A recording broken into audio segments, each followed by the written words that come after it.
The following content is for entertainment purposes only.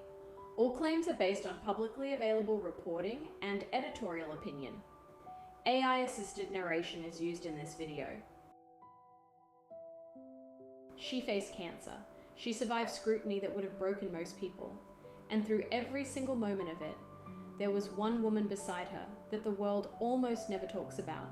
Her name is Carole Middleton, and in our view, after following this story closely for months, she may be the single most underrated person in the entire royal world right now. Today, we're telling her story, not the palace version, our version, based on years of public reporting, royal commentary, and the details that somehow keep getting overlooked. Stay with us. This one matters.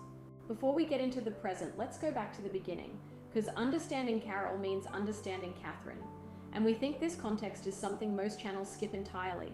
Carole Middleton was born in 1955 in Southall, West London. She came from a working-class background. Her father was a construction worker, her mother a window shop assistant. She became a flight attendant, married Michael Middleton, and together they built Party Pieces, a party supplies business that became genuinely successful. Now here's what we find remarkable about this. Carole built a stable, warm, financially secure family entirely from scratch, with no aristocratic connections, no royal ties, no inherited privilege, just hard work. And that is exactly the foundation she gave her daughter. In early 2024, Catherine's cancer diagnosis changed everything. The palace went quiet, William stepped up publicly, and Catherine, for months, was simply gone. What we know from public reporting at the time is that Carole was present throughout that period. Multiple British outlets, including the Mirror and the Telegraph, reported that Carole was regularly at Adelaide Cottage during Catherine's recovery. Now, the palace never confirmed the specifics of this, and we want to be clear that the finer details remain unverified. But based on everything reported publicly, the picture that emerges is consistent. Carole was there, quietly, without press releases. And we think that matters enormously, because what Catherine needed during that time wasn't more royal protocol or palace staff. She needed her mother, and from what we can tell, she got exactly that. That is not a small thing. That is, in our opinion, the kind of support that changes the outcome of a person's recovery. Now let's talk about where things stand today, because the pressure on Catherine has not eased. If anything, it has grown. King Charles has been managing ongoing health challenges. His public schedule in 2025 and early 2026 has been visibly lighter than previous years. Royal commentators, including those at The Guardian and BBC, have noted that the weight of public-facing duties has increasingly fallen on William and Catherine. She's been called the backbone of the monarchy by more than one analyst this year. And we agree with that framing.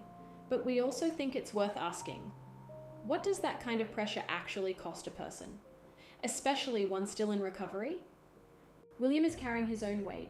The heir to the throne, navigating the Harry situation, the ongoing questions about the monarchy's relevance, the Andrew shadow that never fully disappears. And yet Catherine keeps showing up. That composure, we believe, doesn't come from nowhere. It has a source, and we think you already know who that source is. We'd love to know what you think. Drop a comment below. Do you think Carole Middleton is the most important person in Catherine's life right now? We genuinely want to hear your perspective.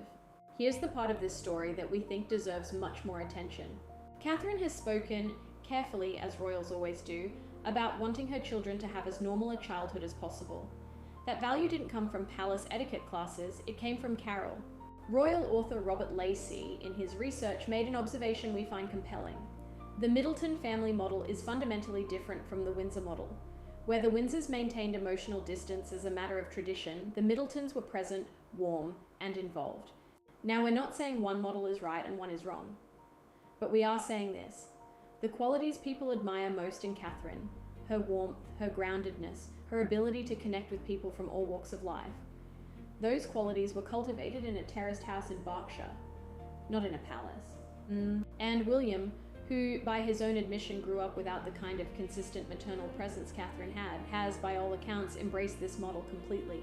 In many ways, Carole didn't just raise a daughter, she raised the woman who will one day help raise a king. But we don't have to rely on insider reports alone to understand this relationship, because there are moments, caught on camera in front of the entire world, that tell the whole story without a single word. Cast your mind back to April 2011, the royal wedding at Westminster Abbey.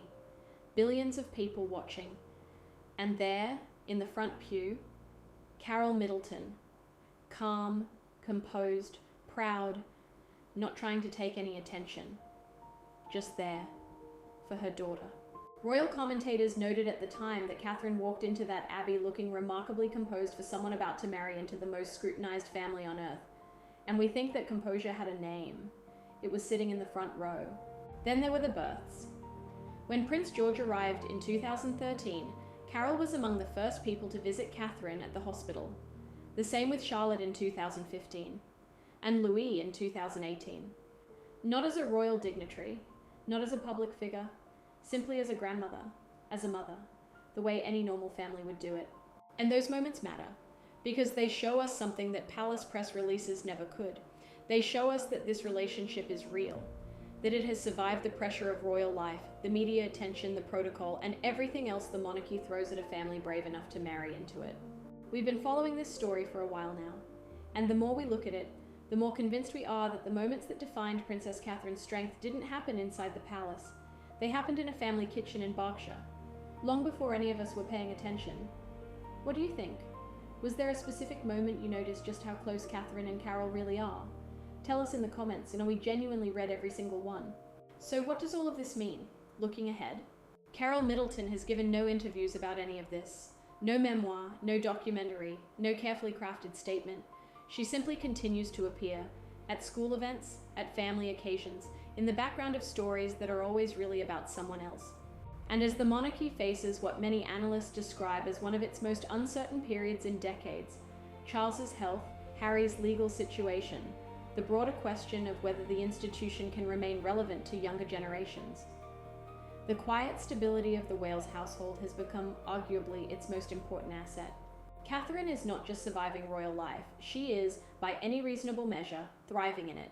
And we believe that behind that composure, behind every perfectly chosen word and every warm public gesture, there is a woman from Southall, West London, who made sure her daughter never forgot where she came from. The Carole Middleton story is ultimately a story about what real support looks like.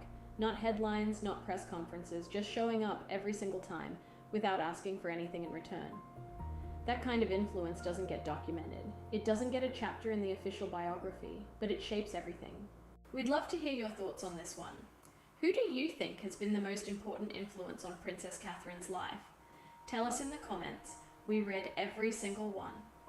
And if you want more stories like this, the real ones, the overlooked ones, the ones the palace would rather you didn't think about, make sure you're subscribed to Infinity Zone.